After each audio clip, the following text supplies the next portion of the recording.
La ONU fue fundada el 24 de octubre de 1945 por 51 países, con la firma de la Carta de las Naciones Unidas, en la ciudad de San Francisco, al finalizar la Segunda Guerra Mundial.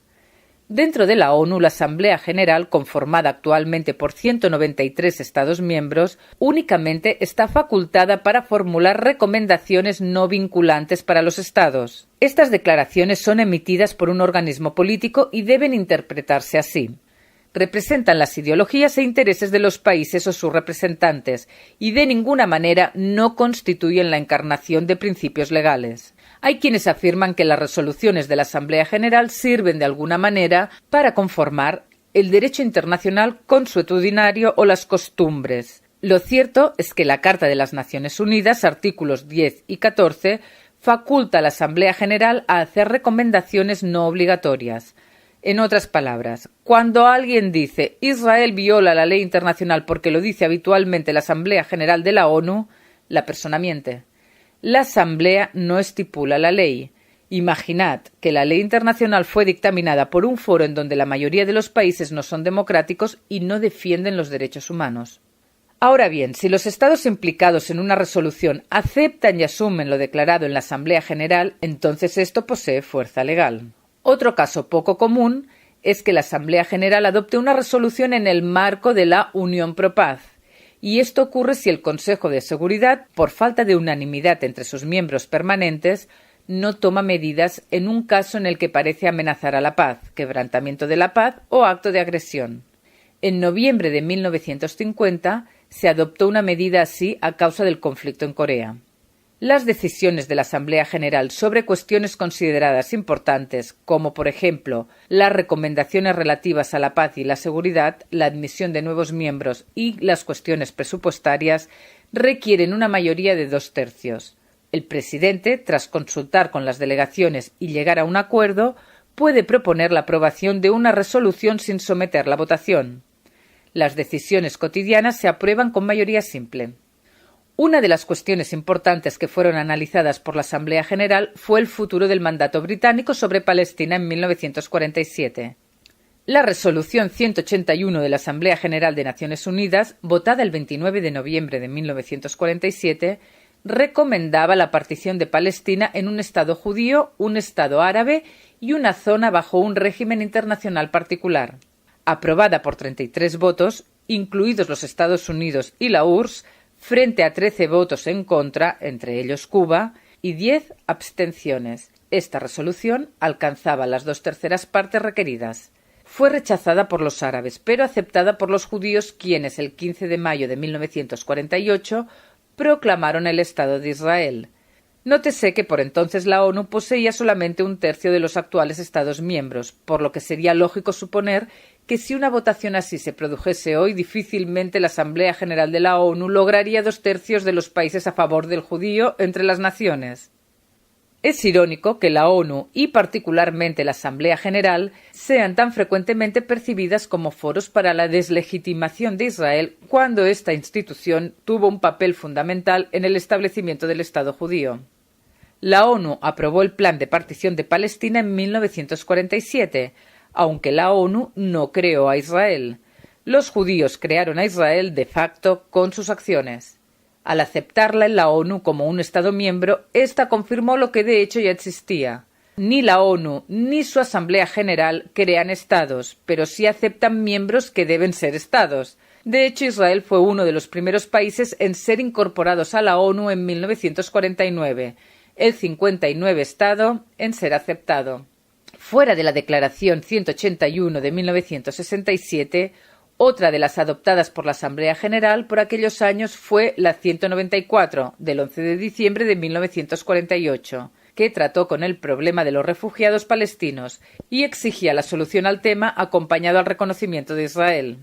Portavoces palestinos se regodean exigiendo que Israel cumpla la Declaración 194 de las Naciones Unidas, obviando adrede que fueron los árabes las que en un principio rechazaron la misma, ya que los obligaba a reconocer a Israel. Los distintos organismos de las Naciones Unidas distribuyen el poder y voto ejecutivo en sus distintos foros de acuerdo a una llave continental. Tras 1961, la ONU se dividió en grupos regionales y así fue cuando Israel se vio aislada. Los estados árabes boicotearon y siguen impidiendo el ingreso de Israel en el grupo asiático, grupo geopolítico que le corresponde. Como resultado, Israel solicitó admisión al grupo de Europa Occidental y otros estados, y en mayo de 2000 fue admitida a este grupo en Nueva York, pero no en Ginebra, la sede de varias de las organizaciones de la ONU. Por lo tanto, la participación de Israel en la ONU sigue siendo limitada y no puede ser parte en las actividades con sede en Ginebra. Con frecuencia, comités especiales de la ONU con nombres aparentemente inofensivos se convierten en foros de sentimientos y ataques obsesivamente anti-israelíes. En marzo de 2006, la única resolución adoptada por la Comisión de la ONU sobre la condición jurídica y social de la mujer condenaba a Israel por maltrato a las mujeres, sin referirse al maltrato que sufren en muchos de los 192 Estados miembros. Ejemplo, la prohibición de conducir para las mujeres en Arabia Saudita. La influencia de la ONU sobre el conflicto árabe o palestino-israelí ha sido especialmente nefasta. A partir de mediados de los años 70, el bloque árabe-soviético Tercer Mundo se unió para formar lo que vendría a ser un frente pro-palestino y anti-norteamericano en las Naciones Unidas. Como les era dificultoso criminalizar a Estados Unidos, optaron por la vía fácil de hacerlo con su aliado regional y con el enemigo declarado de los países árabes. Siendo así, comenzó a notarse cómo dictaduras, autocracias o democracias débiles votaban juntas para aprobar centenas de resoluciones atacando a Israel y apoyando al terrorismo. Entre las resoluciones contra Israel, una de las más vergonzosas y perjudiciales fue la conocida Declaración 3379 de la Asamblea General, de noviembre de 1975, con 72 votos a favor y 35 en contra, que equiparaba al sionismo con el racismo. Decía que era una especie de discriminación racial, una amenaza para la paz y la seguridad mundial. La resolución buscaba negar la legitimidad de Israel atacando la base moral de su existencia. La resolución se mantuvo en pie por muchos años, hasta que finalmente fue repudiada en diciembre de 1991, por supuesto sin el voto árabe. Los países de habla hispano-portuguesa que votaron a favor de la prostituida y esencialmente antisemita Declaración 3379 de la Asamblea General fueron Brasil, México y Portugal. Entre los que votaron en contra destacan Costa Rica, El Salvador, Honduras, Nicaragua, Noruega, Panamá, República Dominicana y Uruguay. En la declaración revocatoria, Declaración 4686, votaron todos los países latinoamericanos a favor de anularla, a excepción de Cuba. Si bien el proceso de paz árabe-israelí que comenzó en Madrid de 1991 está estructurado sobre una base de negociaciones directas entre las partes, la ONU constantemente socava este principio. La Asamblea General usualmente adopta resoluciones que intentan imponer soluciones sobre puntos críticos, tales como Jerusalén, las alturas del Golán y los asentamientos judíos. Irónicamente, las resoluciones del Consejo de Seguridad de la ONU más aceptadas, 242 y 338, proponen negociaciones bilaterales que son refutadas continuamente por la Asamblea General. La ONU no ha desempeñado un papel constructivo en la resolución del conflicto árabe-israelí. Actualmente, el objetivo de los palestinos y sus aliados es explotar a la Asamblea General de la ONU, un lugar en donde cuentan con mayoría absoluta para corroer la legitimidad a la existencia del Estado judío. La estrategia palestina se resume en internacionalizar las decisiones sobre el conflicto palestino-israelí para no sentarse cara a cara a negociar. Si negociasen, los palestinos se verían obligados también a ceder, exigiéndole reconocer a Israel y poner punto final al conflicto. Hoy, en el 2017, no parece que estén dispuestos a dar esos pasos. El problema crucial es que, al secuestrar la agenda de la ONU, la desprestigian y el mundo no confronta de forma seria los problemas a los que se enfrenta la humanidad, como la guerra en Siria o las violaciones de los derechos humanos en el mundo. Los palestinos han sido tratados como miembros deluxe incluso cuando no eran parte de la ONU. Desde 1975, la Asamblea General le concedió rango de representación permanente a la OLP y además estableció el Comité sobre los Derechos Inalienables del Pueblo Palestino. El panel se convirtió, de hecho, en parte del aparato propagandístico de la OLP en los momentos en los que regaban de sangre las calles de Europa y el Medio Oriente con sus atentados terroristas. En 1976, el Comité sobre los Derechos Inalienables del Pueblo Palestino de la ONU recomendó la plena implementación de los derechos inalienables del pueblo palestino, incluido su regreso a la parte israelí de Palestina. También recomendó que el 29 de noviembre, el día en que la ONU aprobara la partición de Palestina en 1947, con la posterior declaración de independencia de Israel en 1948, fuese declarado como Día Internacional de Solidaridad con el pueblo palestino. Conmemorar el Holocausto es un premio consuelo que la ONU le otorga a los judíos. Es que recordar a los muertos gusta, pero defender a los judíos vivos es inadmisible. El 22 de enero de 2015, la Asamblea General de la ONU celebró su primera reunión dedicada a la lucha contra el antisemitismo. Tras la conferencia informal sobre antisemitismo en la Asamblea General de 2015, 50 estados firmaron lo que podría llamarse la Declaración de Nueva York sobre el antisemitismo. Reveladoramente, el 90% de los firmantes son democracias totalmente libres en la escala de Freedom House, mientras que solo el 45% de todos los Estados miembros de la ONU son totalmente libres. Los países que participaron en el evento, pero se negaron a firmar el compromiso de la lucha contra el antisemitismo, no solo incluyen al Líbano, Turquía, Qatar y Rusia, sino que desgraciadamente también incluyen a Brasil, India, México, Nueva Zelanda, Corea del Sur, Sudáfrica y Suiza.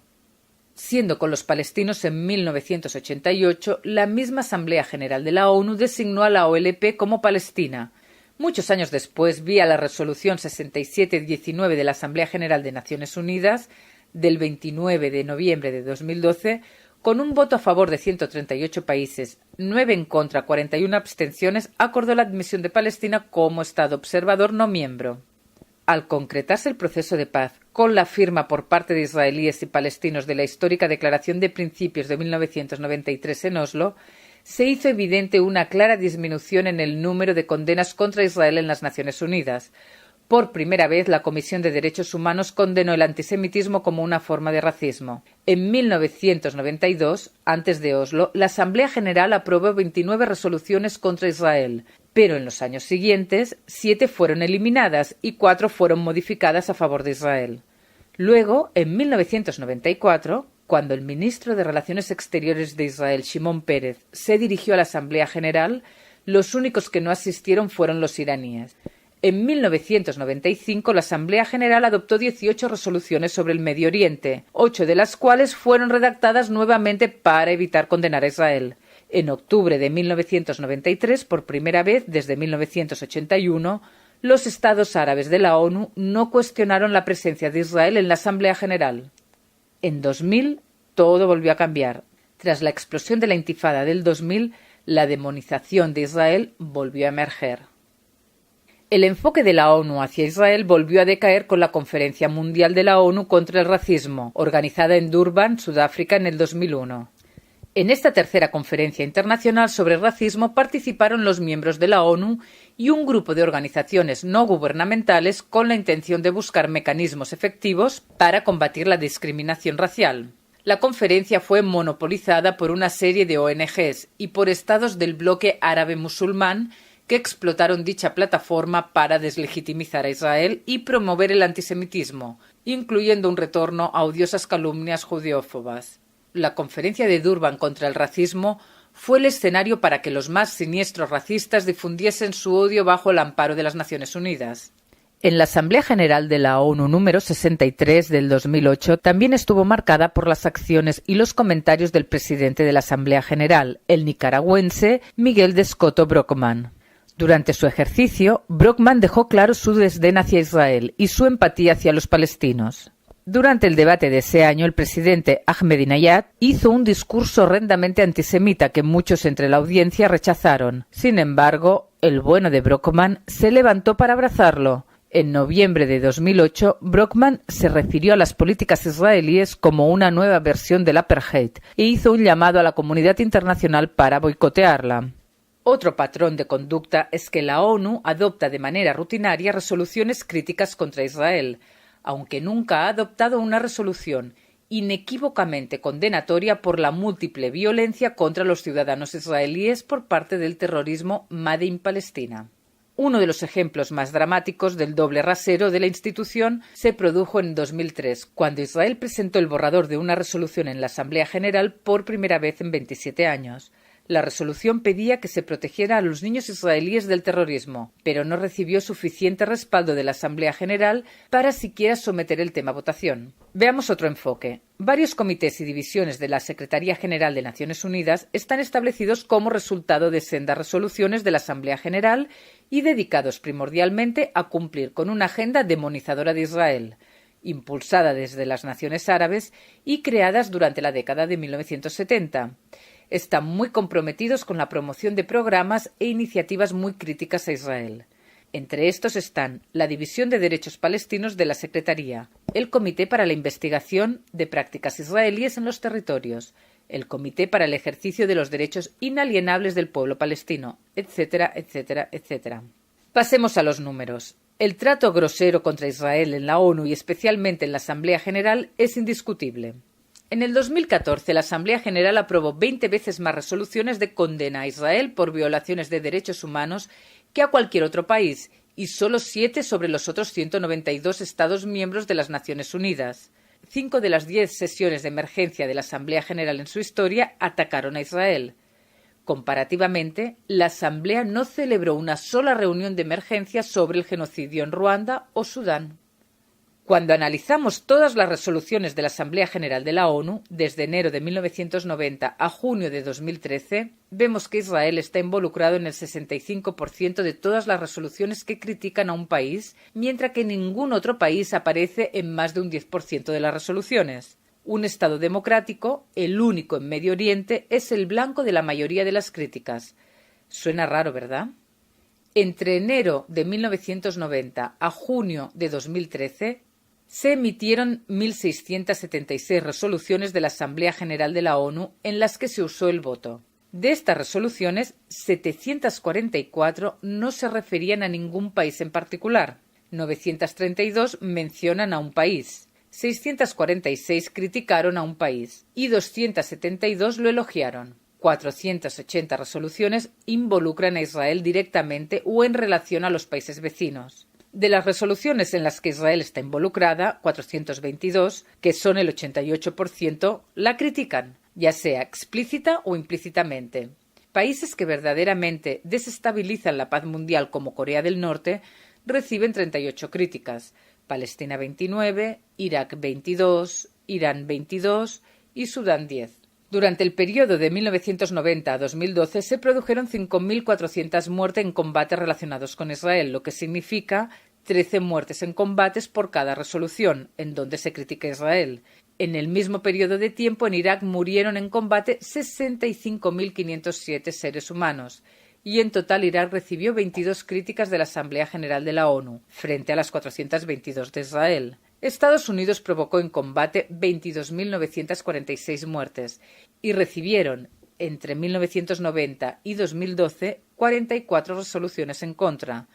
Irán cobró la vida de 1.709 personas y recibió 22 resoluciones críticas. En el periodo 2015-2016, durante la sesión número 70 de la Asamblea General, se adoptaron 20 condenas contra Israel, solamente 3 en contra del resto de los países del mundo. ¿Qué puedes aprender de estos datos concluyentes? Es posible comprender la obsesiva actitud demonizadora hacia Israel del eje de países islámicos y árabes. Más aún, muchos de ellos se enorgullecen de fomentar la destrucción de un Estado miembro de la ONU, lo que de por sí ya debería acarrear sanciones en su contra por estar esto prohibido específicamente en la Carta de las Naciones Unidas, por ejemplo, bajo el artículo 2.6. Ahora bien, ¿cómo se entiende el voto demonizador y constante de algunos países democráticos? ¿Por qué votan contra Israel países latinoamericanos, por ejemplo? En general, hay una realidad. Cuanto menos democrático es un país, más aumenta su tendencia a votar a favor de todas las resoluciones que demonizan a Israel. Quizás porque dichos países no desean que se hable de ellos y sus violaciones cotidianas de los derechos humanos. Hay una segunda explicación. El voto en la Asamblea General es expresivo porque las resoluciones no son vinculantes y por lo tanto no obligan a acciones.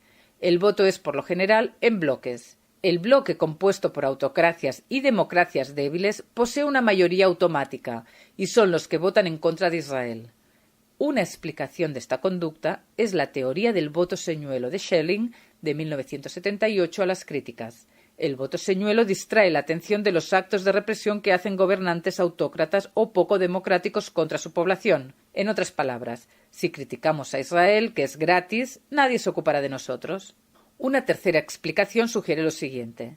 Existen beneficios personales para los diplomáticos de carrera de un país, a partir de una representación o una actividad ampliada dentro de las organizaciones internacionales si apoyan cruzadas de dictadores contra Israel. Un diplomático vota junto al Líbano y Siria, a cambio le votarán X cargo.